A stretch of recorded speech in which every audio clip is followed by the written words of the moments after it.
اولین نایاب قسط نمبر 8 قلم از فردوس نثار۔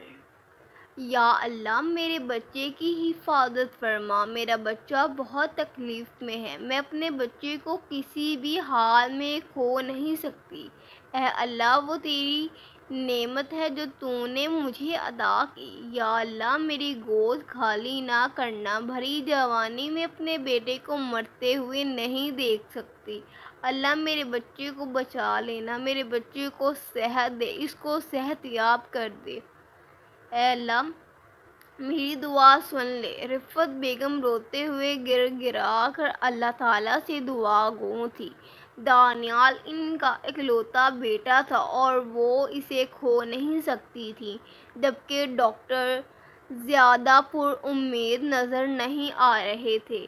24 گھنٹے گزر جانے کے باوجود دانیال کو ابھی تک ہوش نہیں آیا تھا۔ اشفاق صاحب خون کا انتظام کرنے میں لگے ہوئے تھے، جبکہ دانیال ہوش و حواس سے بیگانہ زندگی اور موت کے بیچ جھونج رہا تھا۔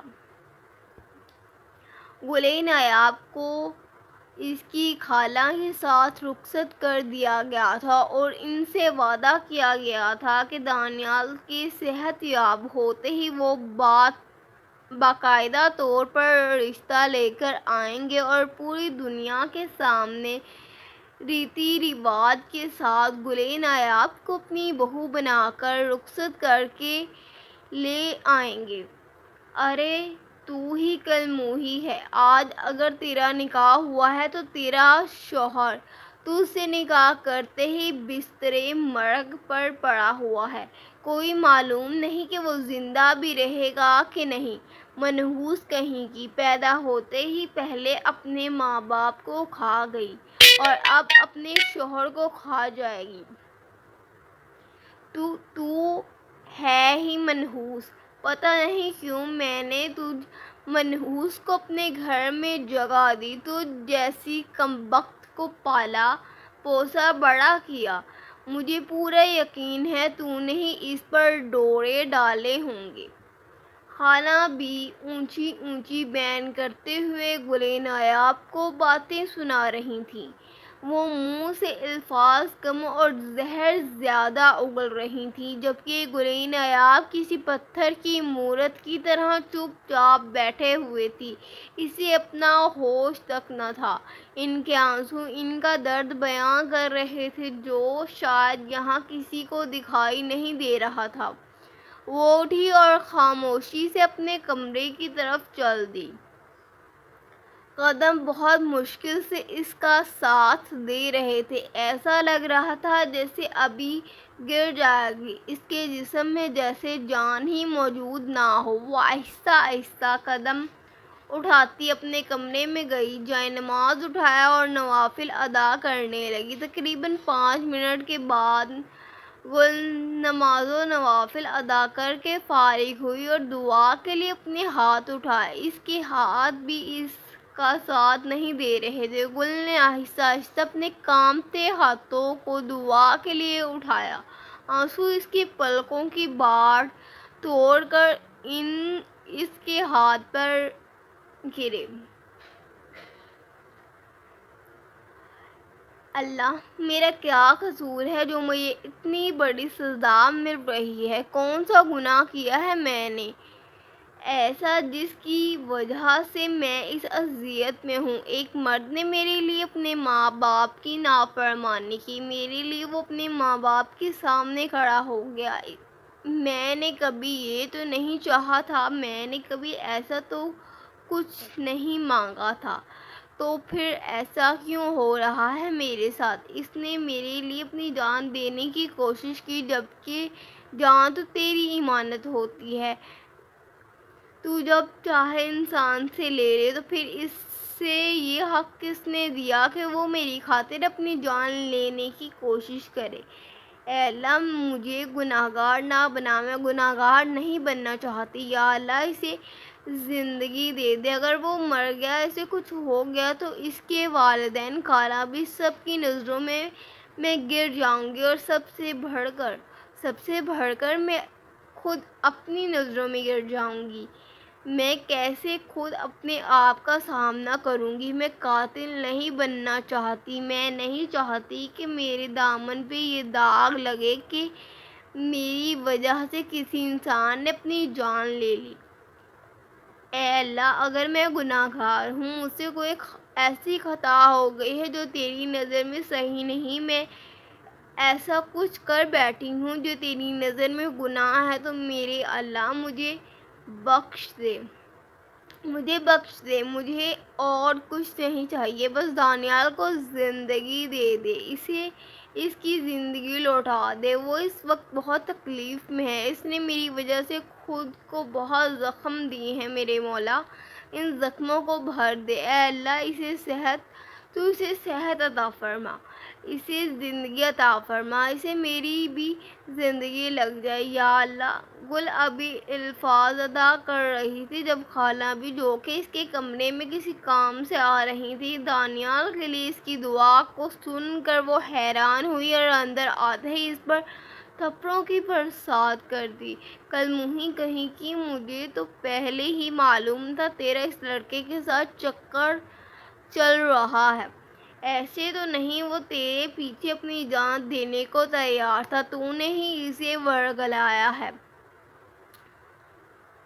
بے شرم، شرم نہیں آتی تجھے؟ مردوں کو اپنے پیچھے لگاتے، مردوں کو اپنا اسیر بناتے۔ منحوس، تجھے تو آج میں زندہ نہیں چھوڑوں گی۔ ہاں، خالہ بھی اسے لگاتار مار رہی تھی، اسے پیٹ رہی تھی، جبکہ گلِ نایاب رو رہی تھی۔ اس کی صبر کا پیمانہ لبریز ہو چکا تھا، وہ مزید اور یہ ظلم برداشت نہیں کر سکتی تھی۔ بس بہت ہو گیا خالہ بھی۔ گل نے خالہ بھی کا ہاتھ پکڑ کر انہیں خود کو مارنے سے روکا۔ آپ کا جو دل چاہتا ہے آپ وہ میرے ساتھ کرتی ہیں۔ میں مانتی ہوں کہ میرے ماں باپ نہیں ہیں، آپ نے مجھے پالا، آپ نے مجھے اس وقت سہارا دیا جب کوئی نہیں تھا، لیکن اس کا مطلب یہ نہیں کہ آپ مجھ پر تشدد کریں۔ میں نے زندگی بھر آپ کی تمام باتیں سنی، آپ نے جو کہا اسے برداشت کیا، آپ نے جو کیا اسے برداشت کیا، مگر اب اور نہیں۔ اگر اب آپ نے مجھ پر ہاتھ اٹھائے یا میرے کردار پر کوئی بھی سوال اٹھایا تو مجھ سے برا کوئی نہیں ہوگا۔ گل نایاب نے وارننگ دیتے انداز میں انگلی اٹھاتے خالہ بی کو وارن کیا، جبکہ خالہ بی اس کی جرأت پر حیران تھی۔ وہ پہلی بار کھڑی ہوئی تھی، لیکن یہاں بات اس کے کردار کی تھی۔ پہلے خالہ بی صرف اسے ڈانٹتی تھی اور باتیں سناتی تھی، یا زیادہ سے زیادہ اسے منحوس کہتی تھی کہ وہ منحوس ہے جو اپنے ماں باپ کو کھا گئی، لیکن آج وہ اس کے کردار پر بات کر رہی تھی۔ وہ اس پر بہتان لگا رہی تھی کہ وہ بد کردار ہے، جبکہ وہ بد کردار تو نہیں تھی۔ اس نے تو دانیال سے یہ نہیں کہا تھا کہ وہ اس کے لیے اپنی جان لینے کی کوشش کرے، اس کا تو اس معاملے میں کوئی قصور ہی نہیں تھا، تو پھر کیوں؟ ہاں، وہ مانتی تھی کہ اس نے جو نظم لکھی تھی اس نے بے اختیار دانیال کو اٹھا کر دے دی تھی۔ ہاں، اس کا قصور تھا، لیکن اس کا مطلب یہ تو نہیں کہ وہ دانیال کو اپنا دیوانہ بنانا چاہتی تھی یا وہ بد کردار ہے۔ عورت کے لیے سب سے مشکل لمحہ وہی ہوتا ہے جہاں اس کے کردار پر سوالیہ نشان ہو، لوگ اس کے کردار پر سوال اٹھائیں، اسے بد کردار کہیں۔ حتیٰ کہ قرآن مجید میں بھی اللہ نے اس مقام پر عورت کو حوصلہ دیا ہے اور اسے صبر کرنے کا حکم دیا ہے، اور فرمایا کہ میں تمہارے ساتھ ہوں۔ لیکن پھر بھی لوگ بے اختیار کسی پر بھی بہتان لگا دیتے ہیں، نہ وہ اپنے دماغ کو کنٹرول میں رکھتے ہیں نہ اپنی زبان کو، اور یہی لوگوں کا سب سے بڑا مسئلہ ہے کہ وہ منہ اٹھائے کسی کے بھی کردار پر کتوں کی مانند بھونکنے لگتے ہیں۔ وہ کسی کا لحاظ نہیں کرتے، جبکہ انسان کو تو چاہیے کہ وہ انسان کے اندر سے انسان تلاش کرے، لیکن نہیں، یہاں پر کوئی انسان ہے ہی نہیں۔ ہر کوئی ایک فرد ہے، ایک شخص جس کے اندر انسان نام کی کوئی چیز نہیں، شاید موجود ہے یا موجود ہی نہیں۔ وہ لڑکی جو حجاب میں چھپائے درد رکھتی ہے، آنکھوں میں آنسو، لبوں پر مسکراہٹ رکھتی ہے، جسے محبت نے توڑا، اپنوں نے آزمایا، وہ پھر بھی دل میں سب کے لیے محبت رکھتی ہے۔ کسی نے وفا کے نام پر زخم دیے اس کو، وہ پھر بھی اپنے دل میں پاکیزگی رکھتی ہے۔ وہ راتوں کو سجدوں میں خود کو سنبھالتی ہے، وہ رب کے سامنے اپنے ہر غم کی شکایت رکھتی ہے۔ زمانہ سمجھا تھا وہ لڑکی ہار جائے گی، وہ اپنے صبر میں پوری کائنات رکھتی ہے۔ نہ تاج مانگا، نہ دنیا کی شہرت مانگی، وہ بس اپنے رب کی رضا کی چاہت رکھتی ہے۔ جس شخص نے چھوڑا تھا اسے تنہا راستوں میں، وہ اس کے لیے بھی دل میں دعا رکھتی ہے۔ حجاب صرف لباس نہیں، اس کی پہچان ہے۔ وہ اپنی روح میں بھی حیا کی روشنی رکھتی ہے، وہ ٹوٹ کر بھی بکھری نہیں کبھی۔ فردوس، وہ اپنے رب سے جڑ کر نئی زندگی رکھتی ہے۔ سو گائز، یہ تھی آج کے ایپیسوڈ۔ آئی ہوپ سو آپ لوگوں کو پسند آئے گی۔ تو جس کو ایپیسوڈ پسند آئی، بلکہ جس کو ذرا سی بھی ایپیسوڈ پسند ہے اور جو بھی دیکھ رہا ہے ویڈیو کو، وہ لائک کرے، اس چینل کو سبسکرائب کر دے، نیکسٹ آنے والی ویڈیو کے لیے نوٹیفیکیشن کا بٹن جو ہے اس کو آن کر لے۔ کامنٹ سیکشن میں کامنٹ کرنا بالکل بھی نہ بھولے۔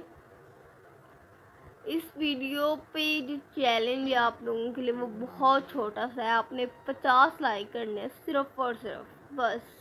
Thank you so much for coming.